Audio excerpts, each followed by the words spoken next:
Well, enough is enough. Some unhappy neighbors want something done about those loud parties that are happening at some short-term rental homes. Jason Berry joining us live tonight to explain what state lawmakers are considering right now. Jason? Well, right now, state lawmakers are considering a couple of bills that would hold homeowners and property managers more accountable for what their tenants do. But neighborhood advocates I've spoken to insist it's just not enough. Ryan and Jessica Spellins thought they were moving into a nice, quiet North Phoenix neighborhood.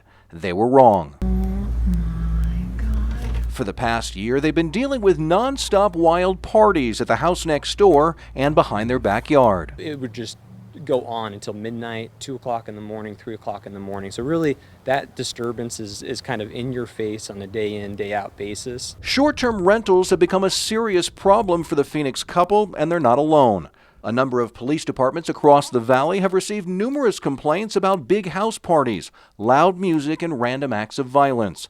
A number of shootings have been connected to short-term rental properties. Some rights. Community activist Susan Edwards with Neighborhoods Connect believes many of the issues can be corrected if state lawmakers would create stricter regulations on the short-term rental industry. More than 30 mayors from across the state have signed off on a letter asking that local cities be allowed to zone their own neighborhoods so they can have a say on the number of rentals that pop up.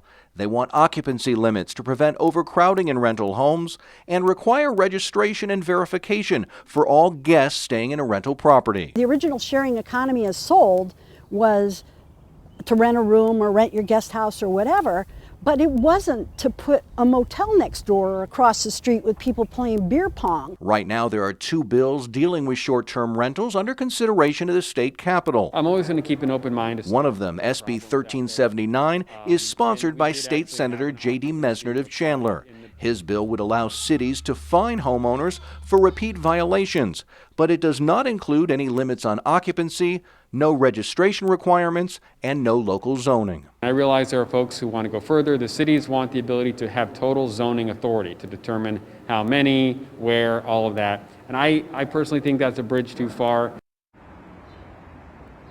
Now, we are hearing that SB 1379 does have the support of the Airbnb industry and Expedia. It has already passed the state Senate and is now being considered in the House. We will keep you posted on its progress. Reporting live in Phoenix, Jason Berry for Arizona's Family.